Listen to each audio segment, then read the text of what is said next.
Alright guys, so this video is going to be explaining more in depth what happened to my dad and why he's in the hospital.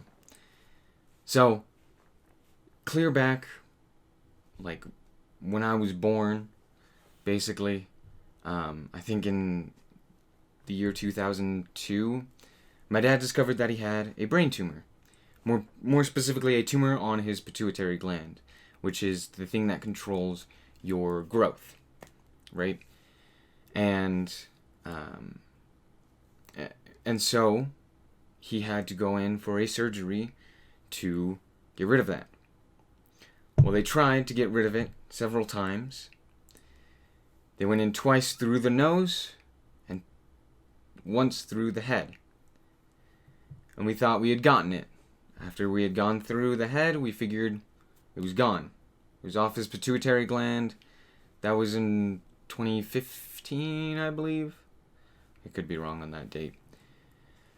But earlier last year, we discovered in 2019 that it had moved. And it was no longer on his pituitary gland, but it was actually on his brain. I couldn't tell you what part of his brain, but it was actually on his brain rather than his pituitary gland, which is just part of kind of like the cranial structure. So with that in mind, they were going to go back in for another surgery and just take that out, right? Well, turns out that when they did that, some complications arose, right? And we figured we've done this before. This is the fourth surgery, that we've had trying to get rid of this. So we figured we knew how this goes. It was going to be very similar to last time, right? They were going to go in through the skull. We'd be fine. But my dad had become diabetic due to some of the medications that he was taking, right? He had troubles after the surgery recovering. He was having a hard time breathing. His brain swelling wasn't going down as much as they would like. In fact, it was continuing to swell about a week later.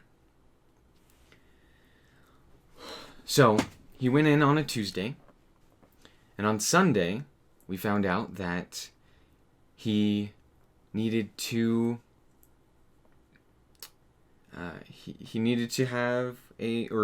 on Saturday, we figured out that he needed to have another surgery to go in and take out a chunk of his skull so that his brain could swell and not go down the brain stem, causing him to die, right? Had it gone down the brain stem at all, he would have died.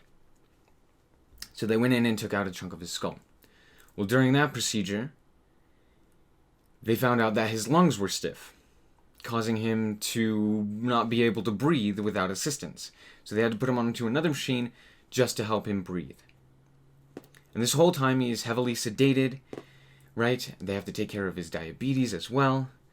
He's gotten a lot older.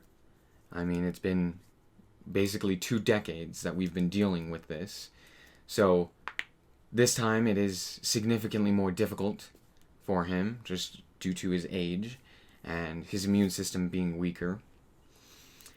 But with that all being said, his heart did stop, as I've mentioned in the previous video. His heart stopped twice, about 3 minutes each time, and luckily the nurses and doctors who were there that night were able to resuscitate him and bring him back, and they were able to figure out what medications they needed to put him on and to take him off of and stuff like that. So luckily he is still alive and recovering. He's still very sick at the moment, and I will make sure to throw up some pictures throughout these videos so that you can see what's going on with him and what he looks like throughout this whole process. Hopefully I can get some some pictures of those. But so far, he's doing a lot better. But as I've mentioned, he wasn't doing too great.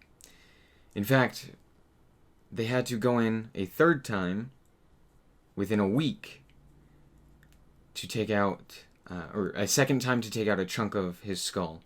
But the third time that they were messing with his brain and actually opening up the skull within a week. So that kind of hurt a lot. And so this... now, it's been about 2 weeks since the procedure. About maybe 3 even. By the time you guys see this. And overall, he has been recovering. And he is doing better. But he's still very sick. He's still in the hospital. He'll probably still be in the hospital for several more weeks. And just barely he's started to open his eyes and notice people around him and stuff like that. He's trying to lift his hands and read and other such things, but he still can't even speak. He can't use his full motor functions. He tried to give us a thumbs up, couldn't even do that. And so overall, it's going to take a lot of time. And so, as I've mentioned in the previous video, you can help us by sharing this video as well as by donating to the links down below to just help pay for the medical bills and stuff like that. Now, my mom, all of this money is going to go to her. And my mom doesn't make a lot of money to begin with.